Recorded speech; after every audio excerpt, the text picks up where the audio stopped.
పూర్వం మన పెద్దవాళ్ళు చాలా ఆరోగ్యంతో ఉండేవాళ్ళండి. ఇప్పుడున్న కాలంలో షుగర్, బీపీ, ఇంకా థైరాయిడ్, పీసీఓడి ఇలా రకరకాల హెల్త్ ప్రాబ్లమ్స్ సఫర్ అవుతున్నాం కదా. కరోనా దగ్గర నుంచి అయితే లేని రోగాలు కూడా వచ్చేస్తున్నాయి, చిన్న పెద్ద తేడా లేకుండా.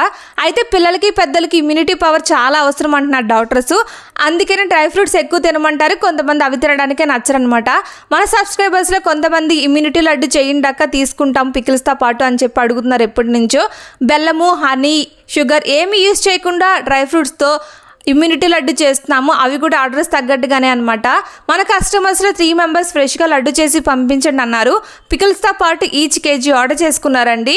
డ్రై ఫ్రూట్లో మరి స్వీట్ కోసం ఏమి యూజ్ చేస్తున్నామంటే ఖర్జూరం వాడుతున్నాను. అది కూడా చాలా తక్కువ మోతాదులు అనమాట. అరిసెల ఆర్డర్స్ బాగా వస్తున్నాయి. ఇవాళ ఆర్డర్స్ అయితే చికెన్ పికిల్, ఇంకా ప్రాన్ పికిల్ అనమాట. మీకు కూడా మన పికిల్స్ కానీ, ఇమ్యూనిటీ లడ్డు కానీ, అలాగే సున్నుండ్లు కానీ, బెల్లం సున్నుండ్లు కానీ, తర్వాత అరిసెలు కానీ ఇవన్నీ కావాలంటే వాట్సాప్ మెసేజ్ చేసి ఆర్డర్ చేసుకోండి. బాయ్.